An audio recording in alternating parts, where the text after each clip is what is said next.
Bueno, tertulianos, hoy tenemos un invitado nuevo, Armando Robles.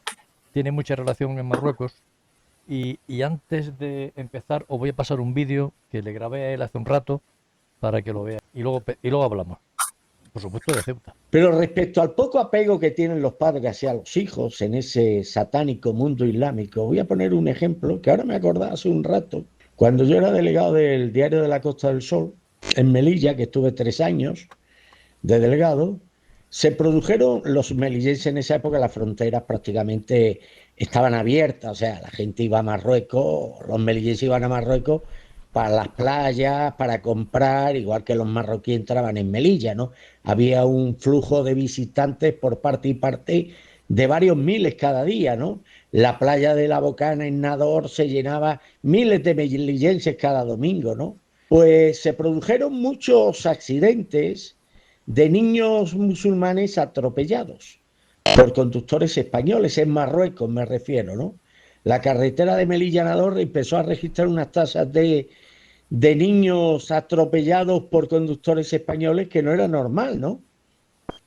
Además, alrededor de esa carretera no habían viviendas y demás. Bueno, entonces el consulado de España en Nador me trajo a mí la nota personalmente Antonio Zapata, canciller del consulado de España en Nador. Entonces me trajo una nota para que la publicáramos. Entonces no existía internet y la prensa escrita era, bueno, era todo. Para pedirle a los conductores que tuvieran precaución porque tenía constancia el consulado de España en Nador, es decir, una fuente diplomática de que padres marroquíes deliberadamente empujaban a los niños para que fueran atropellados por conductores españoles y luego extorsionarlos. Imagina atropellar a un niño, que tengas que estar un día en un calabozo marroquí, eso tiene que ser una auténtica, bueno, una experiencia siniestra, ¿no? Y muchos conductores se avenían a la extorsión y les pagaban lo que tenían en dinero se lo daban a los padres. Y el niño atropellado, ¿eh? Yo no sé si luego el padre lo llevaba a que tuviera asistencia médica. Esa es la cultura marroquí. Bueno, ¿y cómo está el tema ahora, Armando? ¿Tú qué piensas del tema este? El tema, pues te estoy hablando de una época donde, fíjate, no existía valla fronteriza. Había una especie de alambre de medio metro y no había necesidad de ir más allá porque a nadie se le ocurría rebasar la frontera ilegalmente. No se producían los flujos migratorios que hoy, por desgracia, se registran en Melilla y en Ceuta. Supuestamente la situación económica en África era la misma que es ahora, sin embargo no había flujos migratorios procedentes del África subsahariana. Este fenómeno se empieza a producir a finales de los años 90, suponemos que inducidos por las mafias y por quienes deliberadamente pues ya empezaron a diseñar en su hoja de ruta el cambio demográfico que por desgracia está sufriendo tanto España como el resto del continente europeo. La situación está peor desde cualquier ángulo que se quiera mirar. Cuando yo trabajaba allí, estuve 3 años de delegado del Diario de la Costa del Sol, la población melillense de origen español era del 80%, hoy no llega al 50%. La religión predominante era la religión católica, habían 14 iglesias funcionando plenamente. Hoy quedan 3 iglesias en pie, todas las demás han sido cerradas o se están cayendo de puro deterioro. Ya no hablo de una ciudad pujante en lo económico donde tenía un tejido comercial, industrial, pesquero absolutamente envidiable y que incluso tenía sus propias explotaciones agrícolas. Servía para abastecer a la ciudad. Hoy es una ciudad, lamentablemente todo el pequeño comercio que queda ha pasado a manos marroquíes y es una ciudad que basa todas sus expectativas económicas en el funcionariado, en el narcotráfico y en el blanqueo del dinero procedente del narcotráfico. Vemos cómo existen en Melilla cantidades de testaferros de algunos de los representantes de la oligarquía marroquí que se dedican a adquirir viviendas y a generar pues un clima absolutamente irrespirable para los pocos españoles que quedan allí. No quedan prácticamente españoles. Melilla es una ciudad técnicamente española, pero tanto étnica como culturalmente es plenamente una ciudad marroquí. Los pocos españoles que quedan, pues forman parte del colectivo de funcionarios.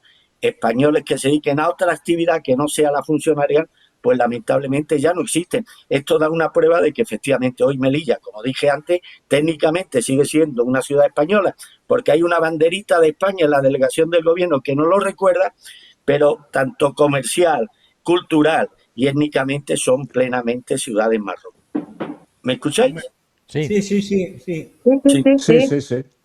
Honorio. Bueno, pues Yo te digo, perdona, bueno, a raíz de lo que ha dicho ahora Armando, yo soy testigo protagonista de estas acciones, porque en uno de mis viajes a Melilla nos fuimos con unos amigos, un matrimonio amigo, que él es militar español. Pasamos a Nador a hacer unas compras y nada más pasar la frontera, al principio, los primeros kilómetros, la verdad es que Nador está relativamente. Los primeros kilómetros fueron tranquilos, pero a partir de un momento determinado, sí, pero enseguida este amigo nuestro empezó a extremar las precauciones, sobre todo cuando veíamos gente en lo que podríamos llamar los arcenes, bueno, que sería difícil catalogarlos como tal, pero bueno. Y a mí me extrañó ese comportamiento, ¿no? Es decir, empezó a bajar la velocidad, se metía hacia la parte izquierda de la carretera, de la vía, y yo le pregunté, digo, ¿hay algún problema? Dice, sí. El problema es que se te tiran encima del capó y salen rodando por un extremo atropellado. Y entonces hay como 50 o 60, ojo a visor, que en cuanto que ven que ocurre, bajan todos corriendo a montarte una bronca tremenda para que les pagues mucho dinero para silenciar el accidente y ya está. Que no está el accidente, es una provocación, obviamente. Pero si no vas por las buenas, por las malas es peor, porque ahí no hay policía que respalde, ni hay a quien llamar, nadie se va a hacer cargo de lo tuyo, con lo cual te van a traer más problemas todavía. Efectivamente. No nos pasó nada, afortunadamente, ¿eh? Afortunadamente no nos pasó nada, pero eso era, según me dijo, dice, bueno, eso es lo corriente, y si ven un coche de la península, entonces olvídate que se van a tirar varias veces. La reversión demográfica de Melilla empieza, esto lo conoce muy bien Joaquín, pues yo tuve el honor, bueno, de colaborar con él en algunos de los medios que él dirigía. Comienza en el año 86 con la famosa ley reguladora de los derechos y libertades de los extranjeros en España, la famosa ley de extranjería impulsada por el entonces gobierno de Felipe González. A partir de ahí se produce la regularización masiva de ciudadanos marroquíes que adquieren la nacionalidad española, muchos de los cuales aportaron como documento de arraigo, parece una broma, pero no lo es, como documento de arraigo que probaba supuestamente su vinculación con la ciudad de Melilla, un boleto de la quiniela fechado a lo mejor unos meses antes, y ese boleto de la quiniela las autoridades españolas lo aceptaban como válido para probar el arraigo de esa persona en la ciudad de Melilla.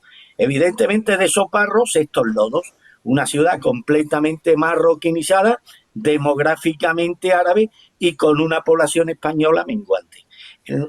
Lo lamentable no es lo que ya ha ocurrido en Melilla, lo de Melilla ya es irreversible.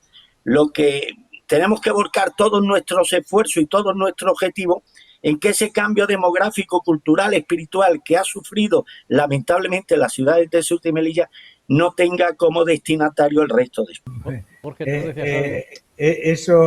Esa última afirmación, evidentemente ahora mismo no hay estudios concluyentes, pero se calcula que aproximadamente el 53,5% de la población de Ceuta es de origen marroquí y el 56,4% en Melilla. En Melilla yo recuerdo incluso que muchas mujeres marroquíes que podían pasar a punto de dar a luz e intentaban dar a luz en el hospital de la Cruz Roja, que era como el antiguo hospital que había en el centro de Melilla. Sí. Y en la actualidad, entre el 2020 y el 2024, los nacimientos representan el 81,1% en Ceuta y el 93% en Melilla.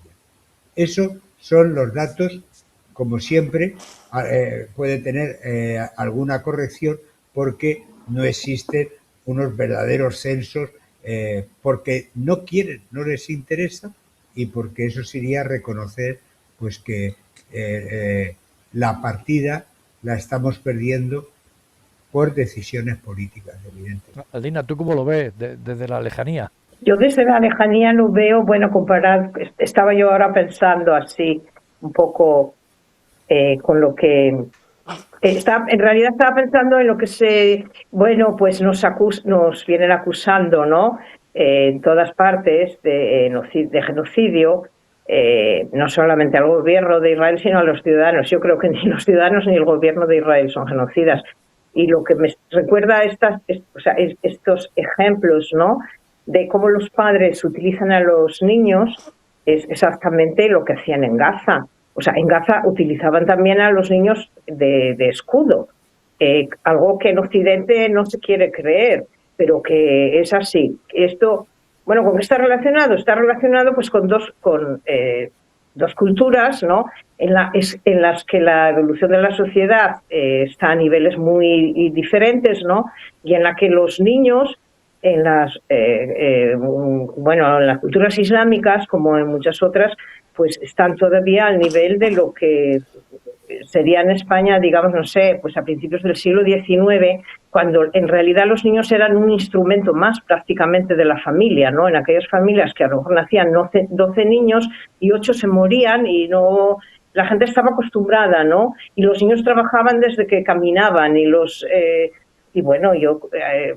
se ve en la literatura y cantidad de anécdotas, ¿no? De culturas también las nuestras, ¿no? Que empleaban a los niños para hacer, digamos, incluso acciones súper peligrosas que normalmente hoy no los emplearíamos, ¿no? Pero era emplear a los niños era siempre, digamos, una especie de excusa, pero en realidad es el choque de dos culturas, ¿no? Diferentes. En el Una Sáhara, que ha evolucionado mucho más que la otra. En el Sáhara yo he vivido, yo he ido allí en el 70 y tanto, 73 o por ahí yo iba, porque me mandaba el diario arriba y estuve mucho tiempo allí. Y yo allí supe que era marroquí, los marroquíes hacían muchos actos terroristas en el Ayun, en el Sáhara en general, y se introducían explosivos y se lo daban a los niños para que los niños los metieran en determinados sitios y con la mala leche que tenían, que es que no le daba tiempo al niño a llegar al cubo de basura donde decían que lo dejara. O sea, le daban la explosiva al niño y el niño iba corriendo para llevarlo y le explotaba. Y le daba igual. Claro. Bueno, lo conocemos de los palestinos también, ¿no? Sí.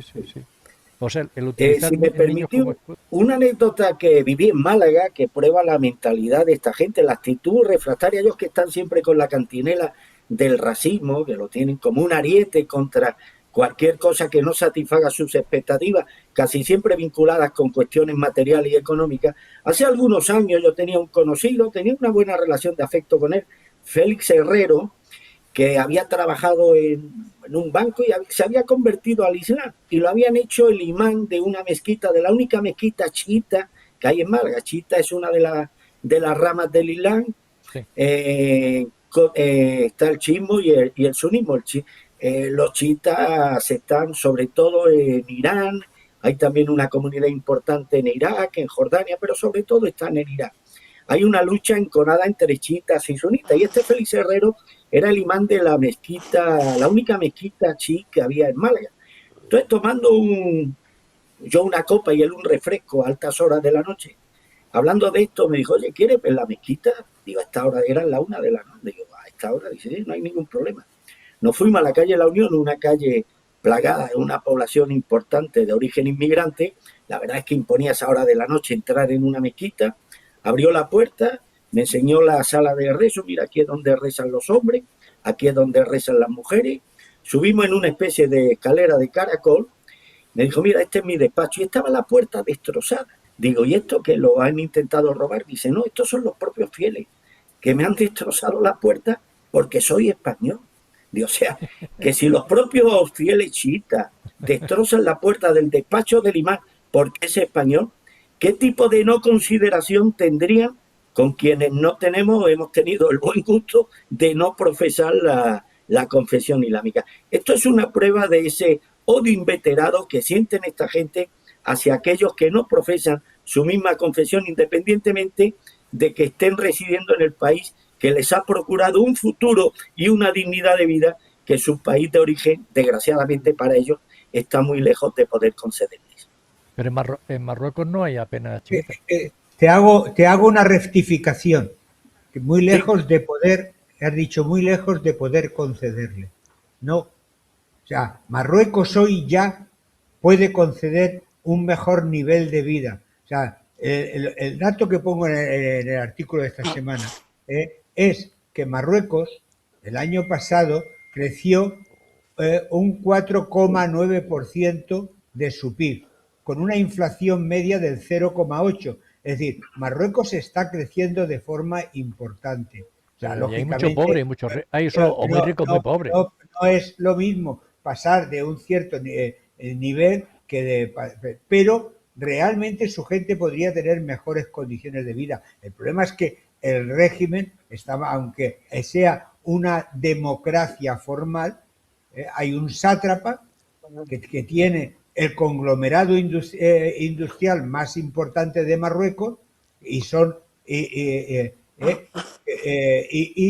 que las grandes élites no pagan impuestos, etcétera, etcétera. Por lo tanto, sí es cierto que ves pobreza y no la miseria que se veía antaño, pero realmente podrían tener mejores condiciones de vida y de trabajo. Y entre otras cosas, para los menores, que tienen un índice de paro que supera al de España, que es el mayor de los países de la OCDE. Y Jorge, un dato brevemente, no quiero acaparar más tiempo, pero muy lacerante, que el país que es incapaz de procurarle un futuro a esos menores que transfiere a España para que nos encarguemos de su manutención y cuidado, ese es el mismo país incapaz de mantener y de darle una cierta dignidad de vida a esos menores, el mismo país que ha sido capaz de construir el mayor estadio de fútbol con un coste superior a los 1.000 millones de euros.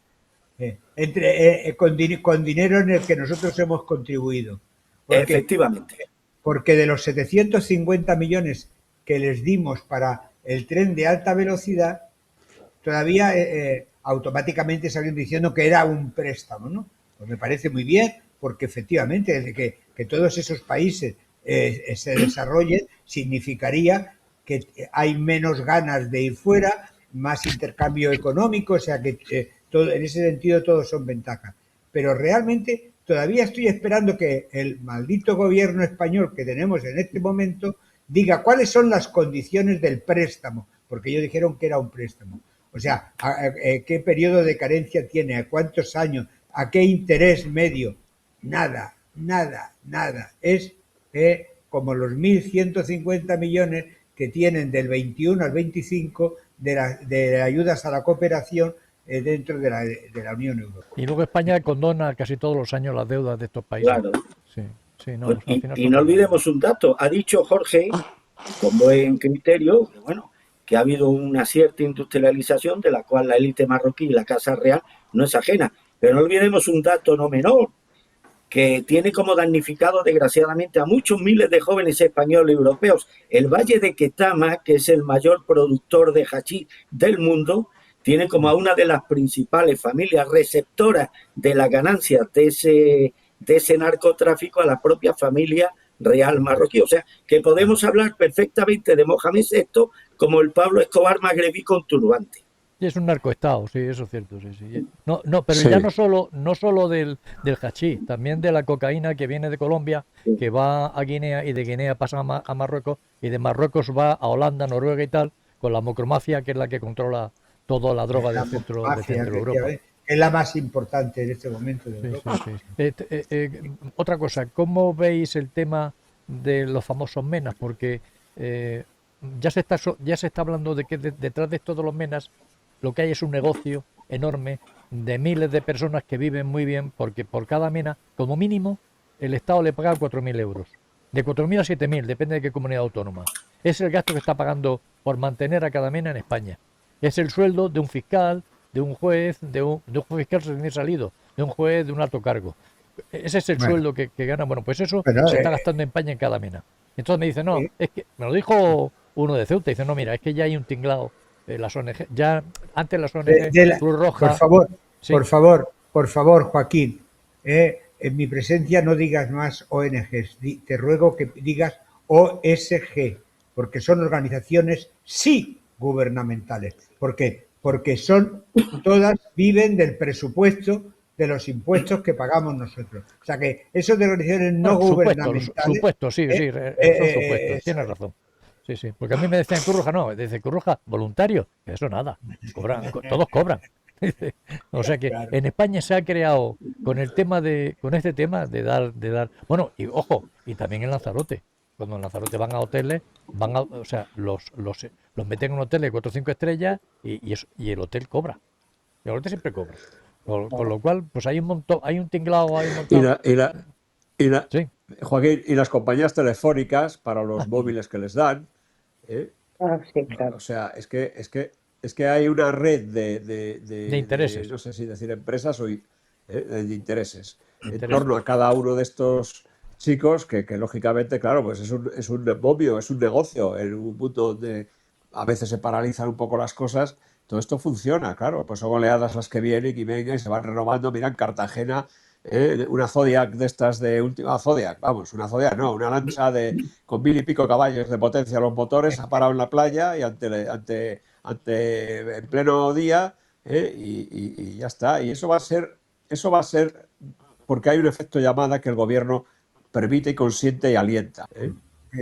Si no fuese así, pues no sería. Yo propuse una vez, ¿os acordáis que yo dije, la Armada debería patrullar para abortar todos estos intentos? Y es así, pero bueno, la Armada está para los desfiles y poco más. Honorio, dos cosas. Desde ayer salía ya la noticia de la patera taxi y de la moto taxi para llevar de Ceuta y lo llevan ¿dónde? Al campo de Gibraltar. Pero a Gibraltar, al Peñón, no llevan a ni uno. Y de alguna manera, No. por decir algo serio, están diciendo de que en la Mareta ha tenido el presidente 2 reuniones y que la foto que ha salido le han cortado los pies. Y la verdad es que no se lo ha cortado, por 2 razones. Primero, porque está de rodillas y no se le ven las piernas, está de rodillas ante Marruecos y las decisiones las toma con la tercera pierna, no con la cabeza. El negocio de los MENA, desgraciadamente... No, sí, perdón que te haya interrumpido. No, Armando, no, solamente quería decirle a Jorge que sobre la dichosa foto que ha salido en las redes sociales, como que, o sea, sin piernas, como que es una foto que es, o sea, vienen a demostrar que Moncloa ha lanzado una foto oficial que es mentira. Bueno, yo no voy a entrar en ese juego, a mí me da igual que sea mentira que sea verdad, pero me extraña que el diario El Mundo la haya dado en portada, si bien es verdad cortada por la línea de la mesa de trabajo, con lo cual no podemos ver los pies. Y hombre, me extraña que un periódico de la categoría del Mundo se meta una foto trucada, etcétera, ¿no? O sea, yo creo que estamos también muy al amparo de las noticias estas envenenadoras además es que siempre que hay críticas al gobierno se multiplican como hongos estas noticias, las fake news que llaman, ¿no? O sea, que es como los drones de Ucrania, o sea, de repente no tiene un tirapiedras para pegarle una pedrada a una farola, pero aparecen drones por todos los lados. Pues esto es un poco igual. Pues en mi juicio... quiero... Adelante. No, a mi juicio el negocio de los MENA se ha convertido en un problema creciente en España, especialmente en 2 comunidades, de las que se habla poco, Canarias y Navarra, sobre todo de Navarra.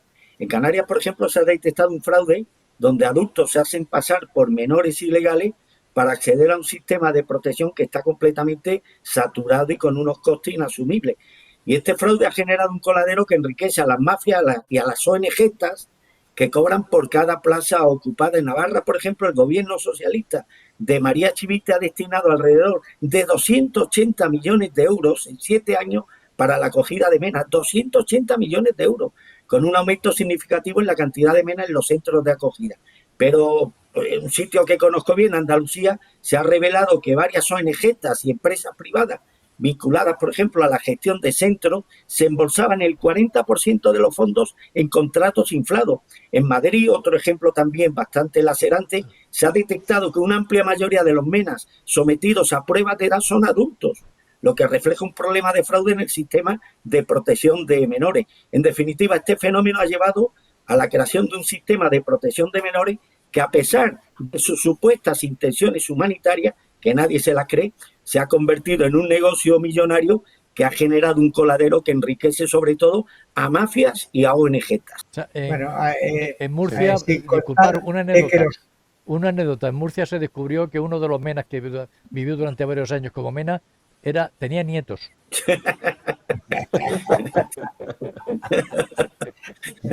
Bueno, Buenísimo.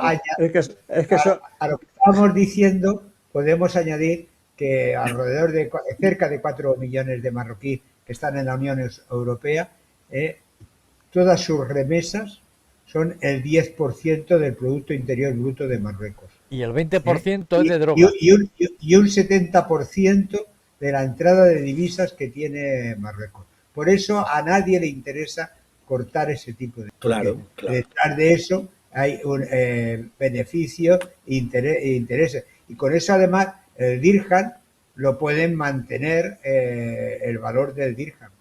Si no se estaría devaluando y no valdría nada. Oye, tenemos a Aldina muy callada. Aldina, cuéntanos. Yo estoy aprendiendo, quiero decir, escuchando. Pero ¿qué puedo decir? Que mi sensación es que, poco a poco, pues eso, el número de narcoestados va aumentando, ¿no? Y dentro de poco el nuestro parece ser que también lleva camino de ser un narcoestado, ¿no? Sí, hombre, tenemos Venezuela controlada por... Sí, Venezuela, España, Marruecos y todos bajo el paraguas de Estados Unidos. Estados Unidos controla muy bien los narcoestados, sí señor. Exactamente, o sea, esto es, y vemos, pues también lo que hacen los gobiernos y sobre todo lo que hace nuestro gobierno actual, ¿no? Con respecto a la droga, mira aquí, simplemente, Honorio lo sabe, ¿no? Aquí en el norte, en estos, ahora donde estoy, en Luarca, en estos pueblos, vamos, el consumo de droga es terrible, ¿no? Desde los años 80, ¿no? Pero vamos, cada vez más y en general, o sea, es asombroso, ¿no? Cómo, no sé, o sea, que los estados no tengan capacidad para luchar contra la droga. No es que no tengan capacidad, es que no tienen interés, ¿no? No, es que no quieren, claro. Si habéis leído a Aldous Huxley, Un Mundo Feliz, claro. Pues igual ayer era la soma lo que le daban a todos para que para que no pensaran en nada. Entonces, pues, hombre, lo que pasa es que la juventud que tenemos en España es una juventud que yo no es luchadora, es muy cómoda. Bueno, en eso, cuando surgió el tema de Ucrania, una de las cosas que ya no recuerdo la fuente, pero que era, se vino a preguntar un poco en qué disposición estaría la juventud española para defender a su país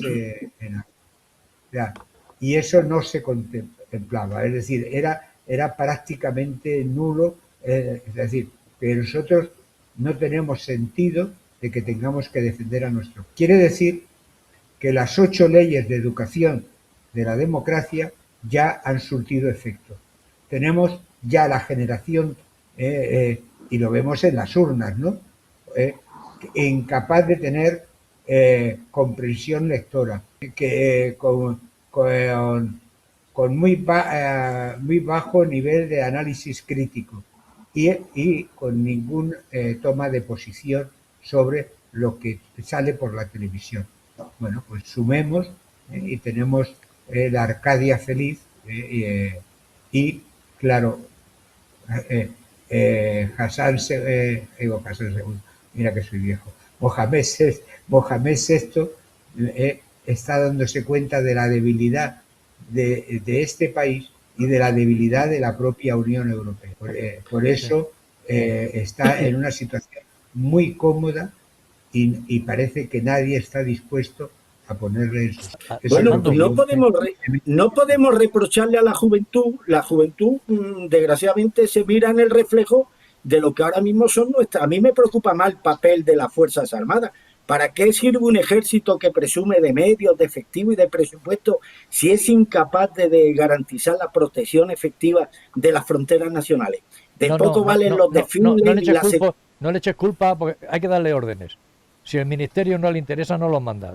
Porque tú imagínate que mandara a la Legión para allá. ¿Qué pasaría?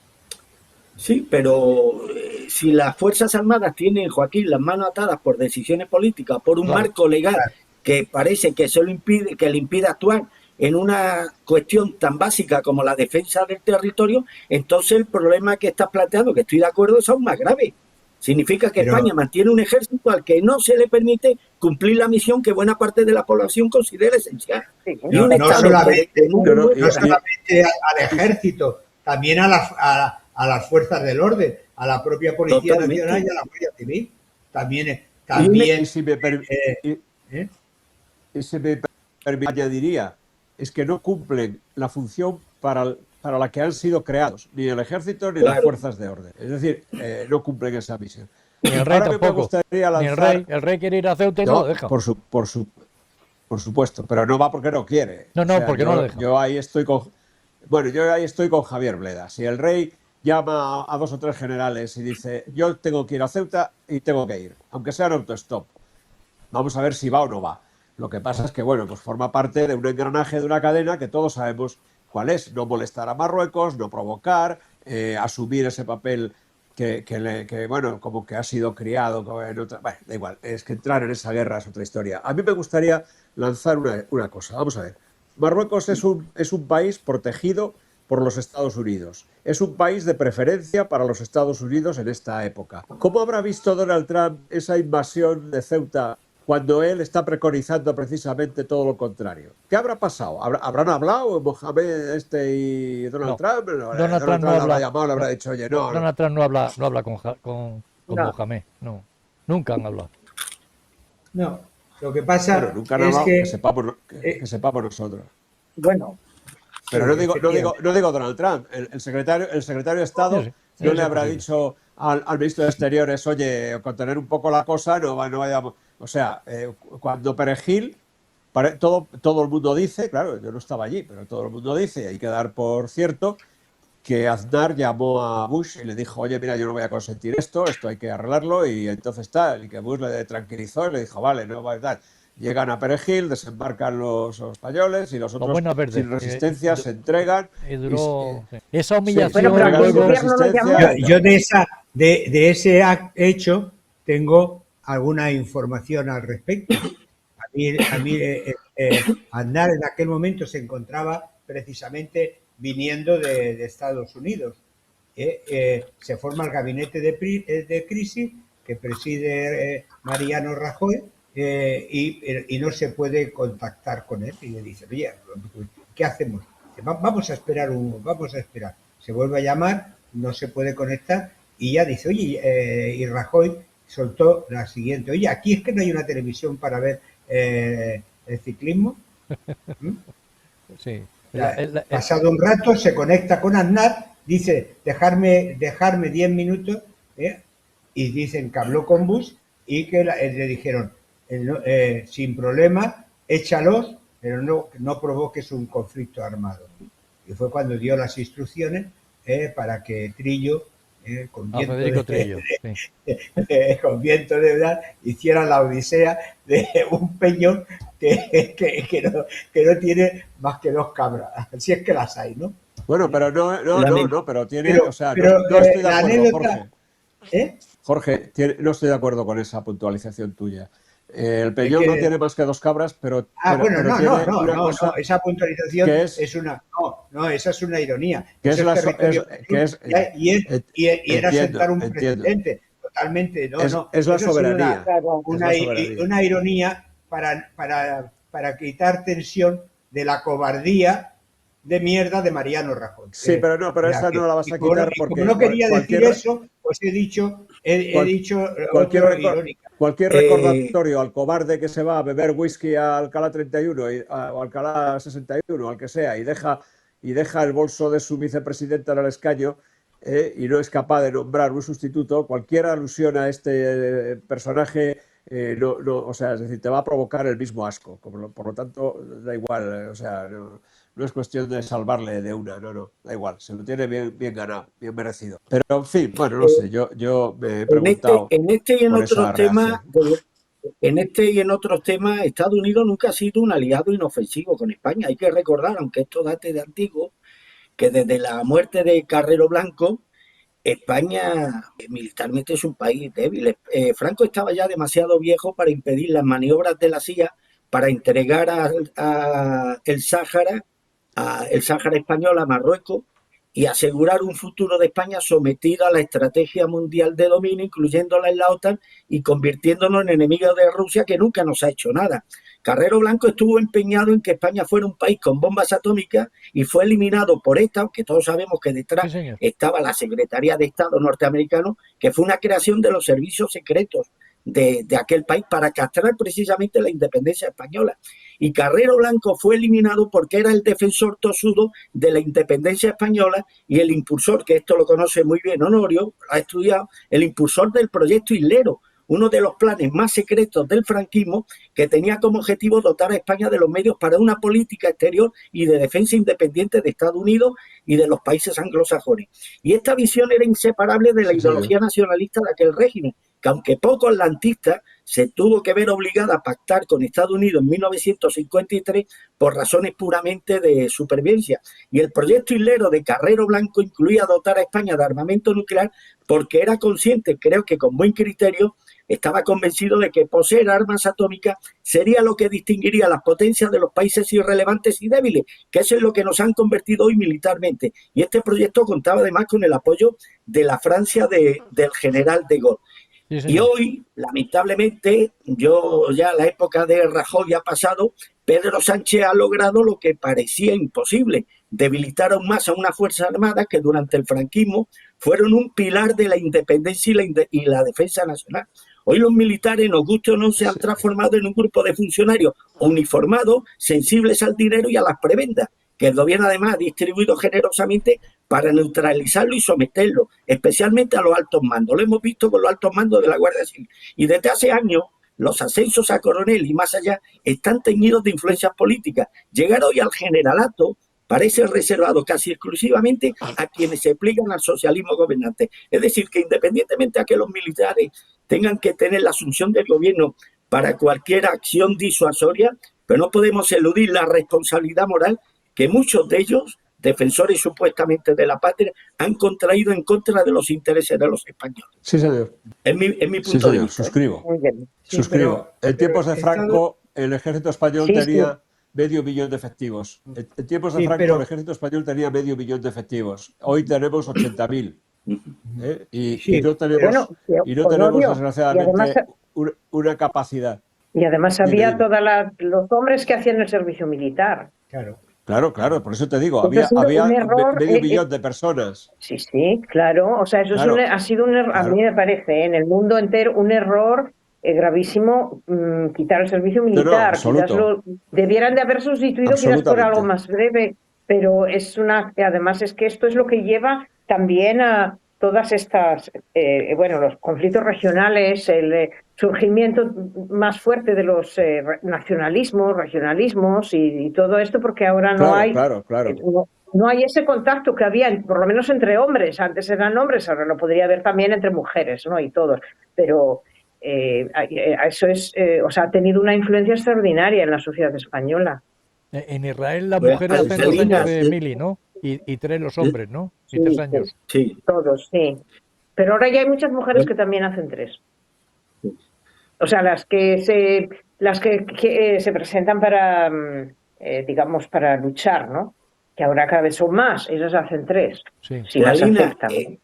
¿Tú notas que el carácter, tú notas que el carácter del hombre y de la mujer, por haber hecho el servicio militar, es diferente a como puede ser en España, que no hacen servicio militar, que no tienen ese... Hombre, por supuesto, naturalmente. Es gente que se siente, sabe que en cualquier... Bueno, claro, la situación de Israel es especial, pero sabe que en cualquier momento lo pueden llamar, ¿me entiendes?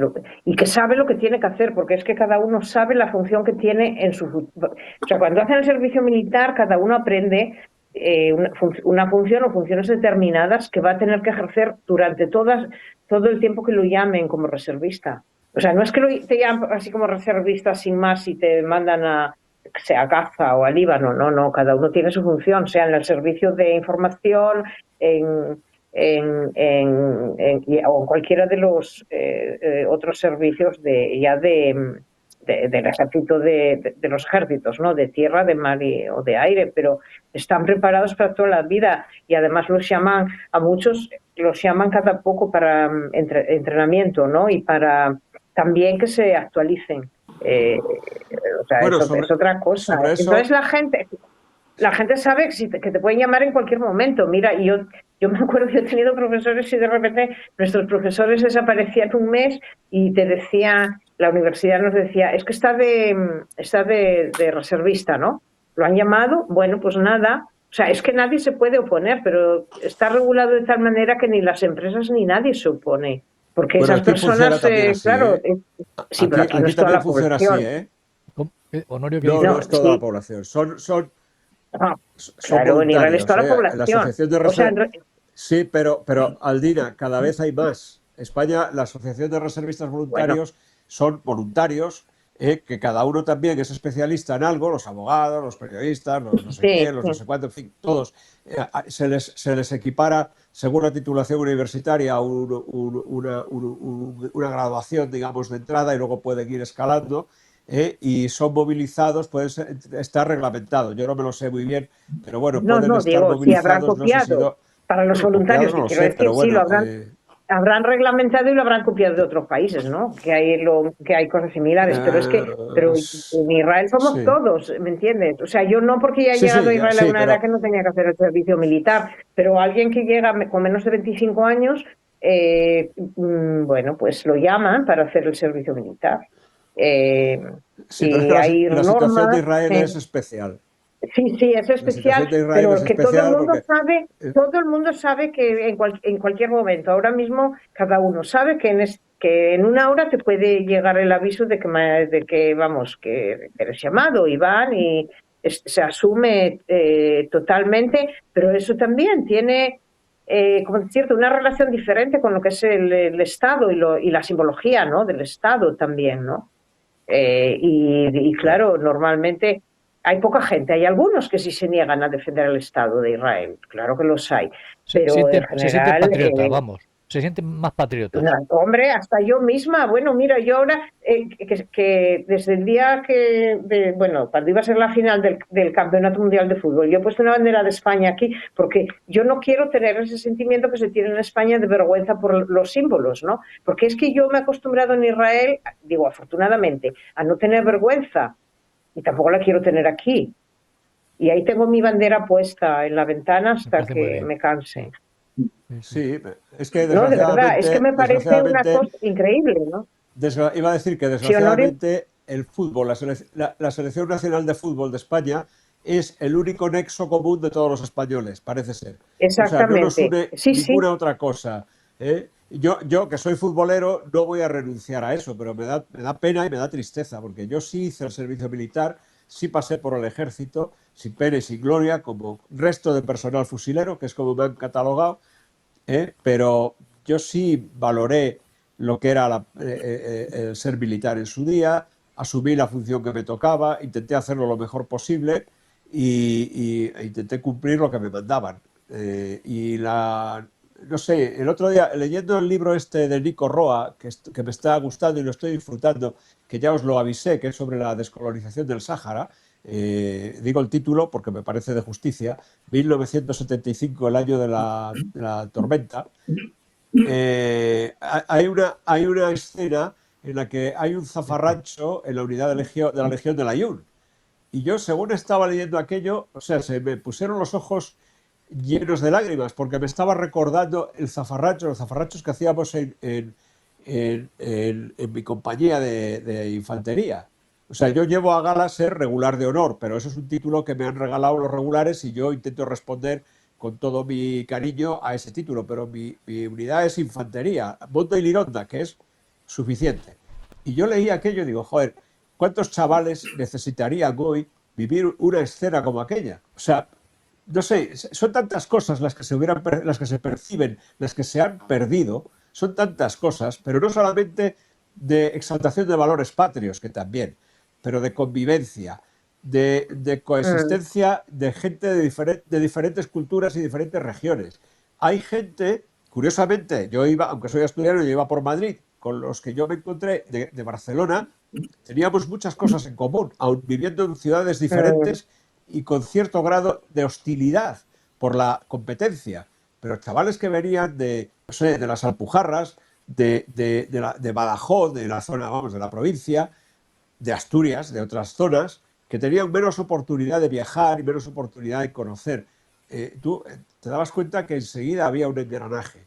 Entonces, todo lo que nos están contando los políticos y toda esta mierda que estamos viviendo en España desde que se inventó este sistema, yo no critico la democracia, critico este sistema concretamente, con todas las instituciones y todos sus titulares al frente, desde la monarquía para abajo. Toda esta mierda en la que nos han metido estos mierdas no responde a lo que es la realidad. La realidad es que cuando España mete un gol, toda España se levanta enardecida para celebrar un éxito de la selección española de fútbol. Desgraciadamente, solamente de la selección española de fútbol. Debería ser de todo. Cuando un político llega a Bruselas y consigue que nuestras naranjas se vendan y se vendan bien. Cuando un político consigue un acuerdo comercial con otro país bilateral y consigue que le compremos no sé qué, pero también le vamos a vender no sé cuánto. Cuando el rey asoma la gaita por ahí y consigue un contrato de exportación de trabajo para que se ponga el AVE o para que venga el no sé qué. Todo eso forma parte de lo que es hacer patria, hacer país. Y eso aquí no se percibe. ¿Cuántas veces, desde cuándo no vemos en los periódicos noticias de ese tipo? Si todo lo que vemos, desgraciadamente, es malo. La Renfe no funciona cuando era una empresa modelo. Los trenes llegan tarde, los aviones ya no salen, los otros no quieren viajar, las carreteras están parcheadas y lamentablemente obsoletas. Hoy viene la Nueva España, que habrás visto, Aldina, si has visto el periódico de hoy, que el argallo, para nuestros amigos de la tertulia, en Asturias un argallo es un desprendimiento de tierra. En la autopista que une Asturias con la meseta y que nos ha liberado ya de esa preciosidad que es el puerto de Pajares, pero que nos facilita un viaje más tranquilo y mejor y tal, ahí hubo un desprendimiento hace 2 años y medio. Todavía no lo han arreglado. Y luego, no te cuento, de las 2 carriles que tiene la autovía, el de la derecha está abarquillado por los camiones, con lo cual te tienes que pasar a la izquierda porque si no vas pues bailando, ¿verdad? O sea, es decir, no sé si estoy transmitiendo lo que quiero transmitir. ¿Qué país tenemos, en qué vivimos y en qué pensamos? Porque tú sales ahora a la calle y la gente está de fiesta. La gente no solo piensa en el eclipse, en la playita. O sea, entonces decís, el servicio militar es que vamos, los jóvenes de hoy no sobreviven y en beber, a un mes de campamento. Que ya no hay fiestas tampoco, ¿eh? Las fiestas no son fiestas, son borracheras, porque ahora yo he ido a dar un paseo a la playa y vuelvo. Hoy es un día que permiten aquí a todos los bares, cada bar tiene un DJ, bueno, unos estruendos terribles, pero es que llevan desde las 12 ya los chicos, todos los chicos, ya hoy, la fiesta principal es mañana, ¿no?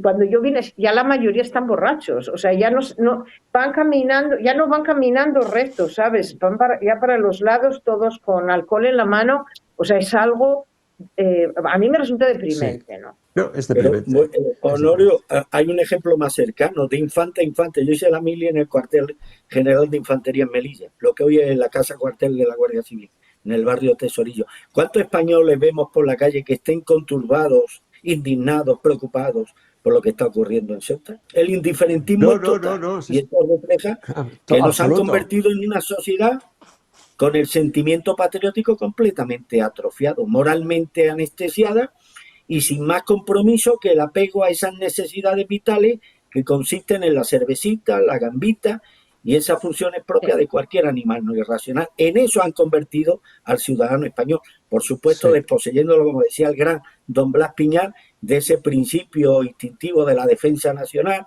de la espiritualidad como base vertebradora de nuestra forma de ser y de estar, y de cualquier compromiso solidario con el resto de nuestros compatriotas. Ha sido un acto deliberado muy bien ejecutado y que desgraciadamente está teniendo los efectos que vemos a diario. Así es. Desgraciadamente. Bueno, yo no sé si se hicieron una encuesta entre los jóvenes. ¿Qué porcentaje iba a contestar que sí han oído algo de lo de Ceuta? Probablemente muchos no saben de qué se estaría hablando, ¿no? Bueno, la televisión sí lo ha tocado mucho. El problema es que televisión. Pero no lo ven, los jóvenes no ven Una la tele, no información. ven. Claro, claro. Ni leen los periódicos. No, En tampoco. redes Ellos, sociales, en no, redes sociales. lo más grave, sí, pero las redes sociales lo más grave es TikTok. Eso es todavía, o sea, es ya de lo más grave el TikTok, ¿no? Y es lo que más ven. O sea que Sí, claro, eso. ahí Ahora, bueno, vamos, los chinos lo han hecho muy bien, ¿no? en esa encuesta, Aldina, incluye cuántos jóvenes se han enterado del problema de Ceuta y cuántos jóvenes conocen la lista, el playlist del Sánchez que ha publicado en TikTok. Ah, sí. Ya verás cómo te sorprende. Sí, seguro que sí. En fin. Yo iba a decir El algo. panorama es Bueno, dantesco. Se mire por donde se mire. Joaquín, para no estar Javier en la tertulia y Raúl, creo que estamos dando el nivel, ¿no? Estamos dando nivel. Yo hay una cosa que me pregunto, porque se dice que España va fenomenal, que tiene mucho dinero, que Hacienda cada vez recauda más. ¿Dónde Será va el España, dinero? porque los españoles. ¿Dónde va el Digo que dinero? será A ver, España a la que ver. tiene mucho dinero. No, vamos a ver, Joaquín. Aquí es que las macrocifras tienen mucha capacidad de distorsionar las cosas, ¿no? Es como cuando hace unos meses Corpo dijo que habíamos bajado el endeudamiento porque el año pasado era ahora no me acuerdo, el 102,7 y que ahora era el 101,5. Bueno, entonces tú piensas, ¿no? Si hemos bajado el endeudamiento, eso es muy bueno, porque debemos menos dinero y además tendremos que pagar menos intereses y nos capitalizaremos. No. Es que el PIB, que ha crecido bastante, resulta que el índice es menor, pero la cantidad de deuda ha aumentado. Por lo tanto, pagamos 40.000 millones todos los años de intereses por esa deuda pública, sin amortizar. Y seguimos creciendo. Entonces, claro, si lo ponemos a nivel de una familia, si tú pides un crédito para la feria, ahora que estamos en agosto y que hay muchas ferias, pues resulta que tú tienes una feria como rico y después pues lo vas pagando poco a poco. Pero realmente esa familia se está capitalizando, se está enriqueciendo o realmente está gastando. Nosotros en este momento estamos teniendo esa falsa ilusión de que el mayor esfuerzo fiscal que hay que hacer, porque la subida de impuestos ha sido importante, esa política expansionista, además a la que le ha beneficiado el COVID, porque el COVID ha supuesto la mayor transferencia de fondos, unos a fondo perdido y otros en unas condiciones de interés, le ha permitido a gastar y gastar y gastar. O sea, ha crecido también la deuda pública. Por lo tanto, quiere decir que es una fantasía. O sea, tú manejas más dinero y por lo tanto parece que la sensación de bienestar es mayor. Pero eso es como el síndrome de la rana hirviendo, ¿no? La Sí. pones a la rana en el agua, poquito a poquito, claro, un país, o sea, eso en una familia, cuando han pasado 3 años, te han embargado, no pagas la hipoteca de la casa y en cambio eso en un país tarda 10, 15, 20 años según lo que sea. Pero eso queda ahí, ¿eh? Y la prueba está en que nosotros otra cosa que he visto en este yo, momento tenemos peor resiliencia sí. ante determinadas situaciones de crisis.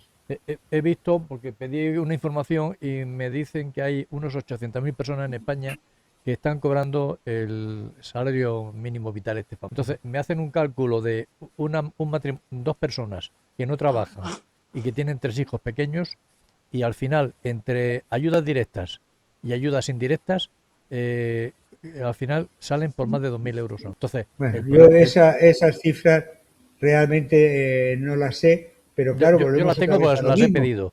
Y es dos personas que no trabajan, o sea, un hombre y una mujer, y tres niños pequeños, o sea, con menos de 18 años. Entonces, me han hecho los cálculos de la ayuda, lo que ayuda pasa de que comedor, ayuda ya, de sí, guardería. pero Tal. ahí es que muchas veces ese tipo de parejas Sí, no están casadas sí, sí, y no, por pero lo es que no tanto tienen que estar casadas, es no, no hace falta. madre soltera y Sí. entonces una mujer en una situación de dependencia de tal sitio, incluso con el subterfugio de poner a lo mejor estar en el padrón uno en un sitio y otro en otro, y entonces empezar a pedir las ayudas por Bueno, separado. Ya, claro, yo hablo legal. O sea, una pareja que viva junta, esté o no esté casada, me hicieron ese cálculo. Tres hijos y tal, entre las ayudas directas y las indirectas, porque hay muchas que es que tienen ayuda de Andalucía, por ejemplo, tiene ayuda para los libros, tiene ayuda de sí, comedor, tiene sí, ayuda de claro. guardería, tiene un montón de cosas. Luego, ayuda para electricidad también, o sea, tiene un montón de cosas. Con lo cual, me decían que habían 800.000 personas que tenían eso, uno, 2.000. Con lo cual, decía que el incentivo para trabajar era difícil, porque si ya esos 2.000 euros, ¿en qué sitio trabaja un señor para que pueda sacar más de 2.000 euros? Complicado. Sí, bueno, Perdona. eso es lo que estamos haciendo, creando una sociedad pero eso no se aguanta indefinidamente. O sea, eso está técnicamente estudiado que llega un Y momento que creciendo, y solamente se creciendo. soluciona con más deuda Sí. y con mayor presión fiscal, hasta que llega un momento, y tenemos para la gente de nuestra generación, era Suecia, país socialdemócrata, civilizado, con la sociedad del bienestar, y mira qué ha pasado con Suecia, ha tenido que rectificar porque llegó un momento pues que el nivel impositivo era tan alto que se empezó a cortar las inversiones, en fin, que eso se paga. Ahora, mientras se está viviendo en eso, pues se vende muy bien como escudo social y la gente, pues lo que dice es eso, o sea, que tú vas y preguntas a cualquiera y te dicen, es que yo a quién voy a votar, a Feijóo, que me va a quitar todas estas ayudas. Y ya ves tú, Feijóo, que las quite, Pero, pero eh, ¿eh? digo yo, pero la Que pregunta es de cara al futuro. Así vamos a vivir, o sea, es decir, la sociedad tiende hacia eso, porque si toda la mano de obra, no solamente mano de obra, más que mano de obra, está siendo sustituido por máquinas, por Sí, bueno, robots, eh, eso sí. ¿quién va a pagar? O sea, ahora hay mucha gente todavía que paga impuestos, pero estas máquinas van a pagar impuestos. No, ese es un tema que hace ya unos meses planteé por escrito de que realmente, que habrá un tipo de salario, tal, eso tenemos que ir pensando que va a ocurrir, porque claro, puede ocurrir que esas máquinas, a través del impuesto de sociedades o lo que sea, acaben pagando en una composición diferente, acaben pagando esos impuestos o que se dediquen precisamente a mantener la sociedad de bienestar, pero que va a haber mucho empobrecimiento, ¿eh? No, es decir, También, también va a haber mucha menos de hecho, natalidad, ¿eh? de hecho Van a ser, ya en este momento sí. existe ya cálculos de la desaparición de la clase media en España. Es decir, el que tengan acceso a coche nuevo, a vivienda, todo eso, se está eliminando. O sea, la clase media está desapareciendo. Y eso es lo que yo Claro. creo que Sí. a futuro va a ocurrir. Va a haber una clase media alta que va a ganar dinero y gente que va a tener muchos juegos, mucha diversión y ayuditas para poder Sí, ayudas claro. que Sí, sí, eso es. ahora mismo no están organizadas, pero después habrá que ver para equilibrar los presupuestos generales del Estado, de dónde salen, o bien del impuesto de sociedades, o a impuestos de temas de la producción de determinados de robots IA, etcétera, etcétera, para que se pueda, porque claro, están desapareciendo muchos empleos. Sí, es que además Frente a los datos. trabajas No, no, 24 horas, trabajas día y noche y sin descanso y sin vacaciones. ¿No?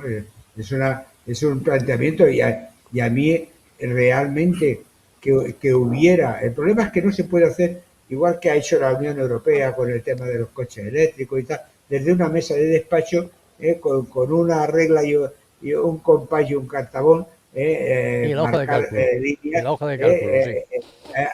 es una cosa que hay que ir pensando y es como el anuncio de España crece, que dice el indocumentado este que va a hacer un fondo soberano.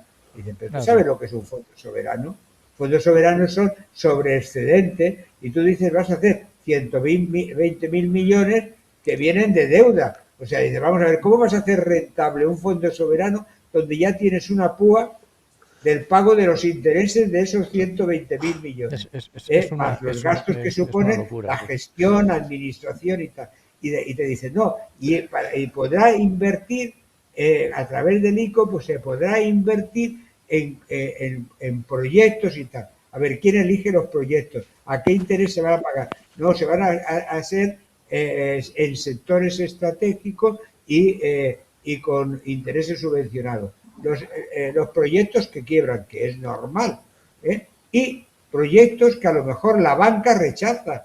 Con lo cual, ¿cómo le vas a sacar rentabilidad a ese dinero que tienes ya el coste del interés de quien te lo ha prestado, más el coste de la gestión y administración de todo eso, y que lo que te dé sea lo suficientemente alto cuando además las buenas empresas eso se lo piden a la banca? O sea, es algo que dice, esto es la cuadratura del círculo, no hay por dónde cogerlo. Yo creo, Bueno, Jorge, perdona, no te quería interrumpir, solo quería decirte una cosa, que yo creo que has dado en la diana cuando has dicho no se puede dirigir desde un despacho con la escuadra del cartabón, te ha faltado y el mandil. Y a lo mejor eso es lo que está pasando. A lo mejor eso es lo que está pasando. Bueno, eso, lo cierto, yo qué sé, lo cierto es que tenemos ya un Estado con mucha grasa, con mucho gasto improductivo y realmente estamos discutiendo, igual que hemos hecho esta tarde nosotros, sobre el sexo de los ángeles, cuando hay otros que están mirando a unos años vista. Y la prueba está que nosotros, si cogemos cuál era nuestra posición industrial hace 40 años y cuál es la de ahora, y vemos que no solamente no hemos crecido, sino que hemos retrocedido. Y, de alguna manera, hacia el camino que se va tecnológico, nosotros estamos consumiendo tecnología, pero no produciendo nada. Pero vaya, eso ya no solamente en el ámbito nacional, también en la Unión Europea.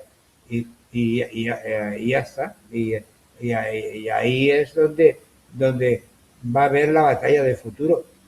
Y el sector turismo, que es el que está sosteniendo esto, también tiene un límite. De hecho, ya hay zonas que están sobresaturadas turísticamente hablando. Sí. Luarca sin ir más lejos. Luarca sin ir más Fíjate lejos. Que, claro, de todas formas, sí, este mes sí, no se puede caminar por la calle ni hacer nada. Bueno, no se puede ir a un restaurante sin reservar, no sé, una semana antes. O sea, mi sobrina ha reservado ya hace 2 meses para ir a cenar antes de ayer.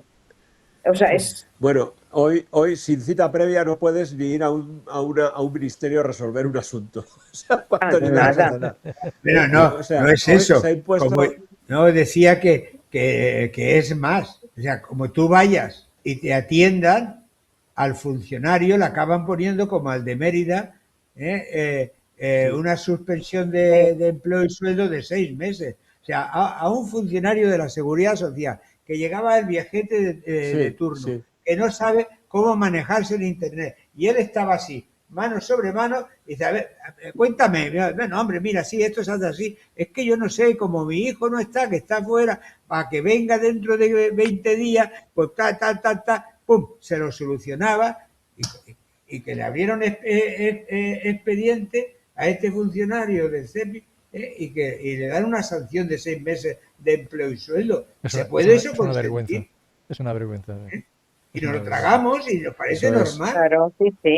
O sea que ya solamente se puede, sin cita previa, se puede solamente saltar la valla de Ceuta o de Melilla o sobrepasar, entrar en España, ¿no? Sin cita dice, previa. bueno, vamos a pensar que pasamos de ser analógicos a ser digitales. Venga, vale. Será un proceso de aprendizaje, pero que funcione, porque yo os puedo asegurar que el 40 al 50% de las veces que se entra en determinados sitios está colgada la aplicación salvo la de la agencia tributaria, evidentemente, pero la de la seguridad social, la de esta, o sea, no hay forma de entrar. Y bueno, ya no te digo para el tema de renovaciones del permiso de residencia, de cosas de esas. O sea, ahí ya hay hasta una mafia para pedir las citas. O sea, realmente nuestra administración funciona muchísimo peor y creciendo el número de funcionarios. Y creciendo el número de funcionarios en lo que había que estar reduciendo. Donde había que estar creciendo es en sanidad, en fuerzas del orden. No. El funcionario que hace cosas que ya puede hacer la IA. Eso es decir, yo no quiero que reduzcan el número de funcionarios. Lo que quiero es que haya menos en las oficinas, que funcione mejor todo eso y que esas plazas sean para el sector sanitario, para educación, para fuerzas del orden. ¿Por qué? Porque la tendencia va hacia ahí y eso es lo que a mí me enseñaron hace muchos años, en aquel posgrado carísimo que hice, que dirigir es anticiparse. Y aquí lo que hacemos es resolver, si lo resolvemos, lo que ya ha pasado. Entonces, ¿cómo podemos estar en la línea del progreso? Pasa que, claro, con estos progresistas, porque ser progresistas a progreso, como carterista a cartero, ¿no? O sea, lo mismo. Bueno, tertulianos, no les des pistas. Llevamos ya más de una hora, así que nos vamos a despedir. Venga, un abrazo. Gracias a todos. Un abrazo a todos. Hasta la próxima. Hasta luego. Chao. Adiós.